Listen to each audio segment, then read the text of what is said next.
salam dan bahagia, Ibu Bapak Guru hebat dan praktisi pendidikan, dimanapun Anda berada. Kali ini, Ibu Bapak akan melihat contoh situasi pembelajaran di sebuah kelas tingkat sekolah dasar yang menerapkan pembelajaran berdiferensiasi. Mari kita saksikan bersama-sama.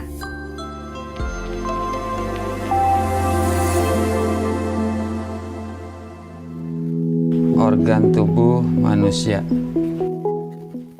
Minggu ini, Pak Kasim ingin mengajar sebuah materi tentang cara kerja salah satu sistem organ tubuh manusia, yaitu sistem pencernaan. Adapun tujuan pembelajarannya adalah melalui diskusi kelompok dan penugasan mandiri. 1. Murid dapat menjelaskan fungsi organ pencernaan pada manusia.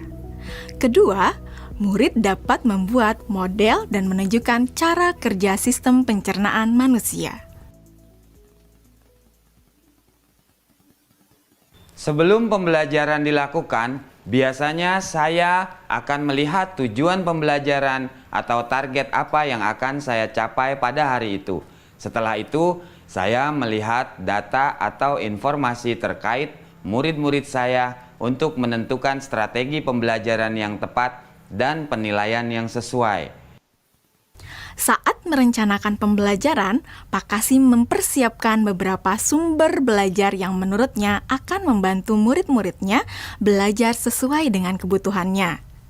Sumber daya belajar yang disiapkan diantaranya adalah sebuah poster, berbagai bacaan yang memuat pembahasan tentang bagaimana organ pencernaan bekerja dari beberapa sumber. Ada yang berupa beberapa buku bacaan dengan tingkat kesulitan berbeda-beda, artikel sederhana, mengunduh sebuah video singkat yang sesuai dengan apa yang ia ingin anak-anak pahami, membuat kartu-kartu pertanyaan untuk membantu murid mengkonstruksi sendiri pemahaman mereka tentang cara kerja sistem organ pencernaan dengan menjawab pertanyaan. Sumber belajar yang beragam ini tentunya tetap sesuai dengan tujuan pembelajaran yang ingin dicapai, atau dengan kata lain mengimplementasikan diferensiasi konten.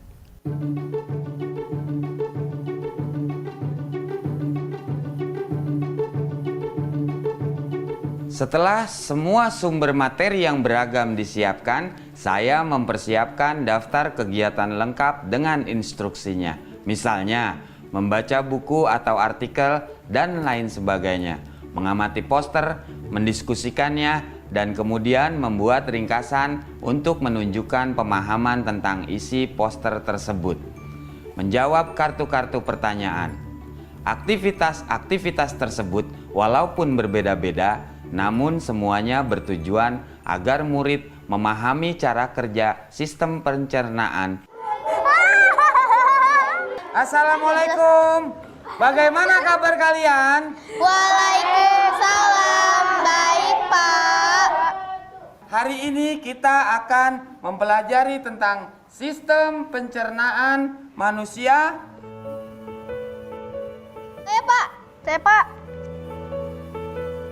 Di awal pembelajaran, Pak Kasim memberikan penjelasan kepada semua murid yang ada di kelasnya tentang tujuan pembelajaran dan konsep kunci yang ia ingin anak-anak kuasai. Lewat proses tanya jawab dan contoh-contoh, Pak Kasim memastikan bahwa murid-muridnya memahami apa yang dimaksud dengan sistem.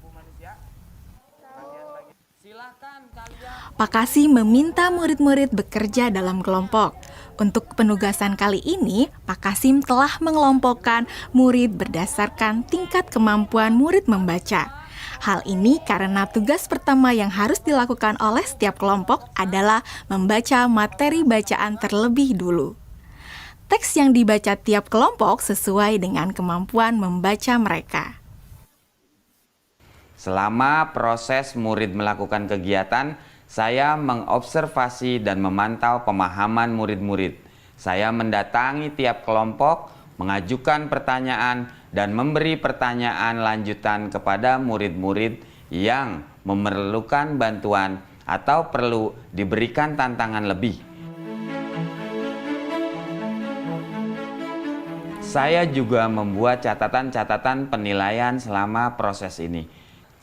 Setiap jawaban murid, pertanyaan murid, saya perhatikan dan menggunakan informasi ini untuk menyesuaikan tingkat bantuan yang akan saya berikan pada murid atau berdiferensiasi proses. Sistem pencernaan adalah serangkaian jaringan organ yang bekerja untuk mencerna makanan. Organ pencernaan antara lain meliputi mulut, kerongkongan, lambung, usus kecil, usus besar, rektum, anus.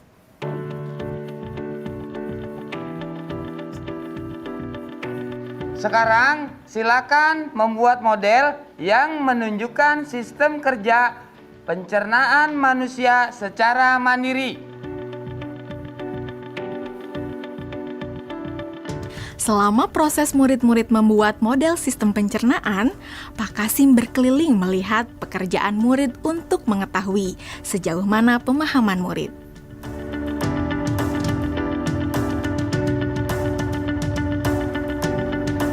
Di akhir pembelajaran, saya melakukan kegiatan refleksi, di mana refleksi tersebut digunakan untuk mengapresiasi murid, untuk mengetahui atau menilai sejauh mana pemahaman murid tentang topik yang sedang dipelajari, untuk mengetahui bagaimana perasaan murid-murid ketika melakukan proses pembelajaran. Akdas, Senang, Pak. Arjuna, Senang, Pak. dan tentunya semua ini dapat menjadi informasi bagi saya untuk mengembangkan proses pembelajaran selanjutnya. Ibu dan Bapak guru hebat, demikian video singkat salah satu contoh penerapan pembelajaran berdiferensiasi di jenjang sekolah dasar. Tetap semangat, Ibu dan Bapak guru hebat. Salam dan bahagia.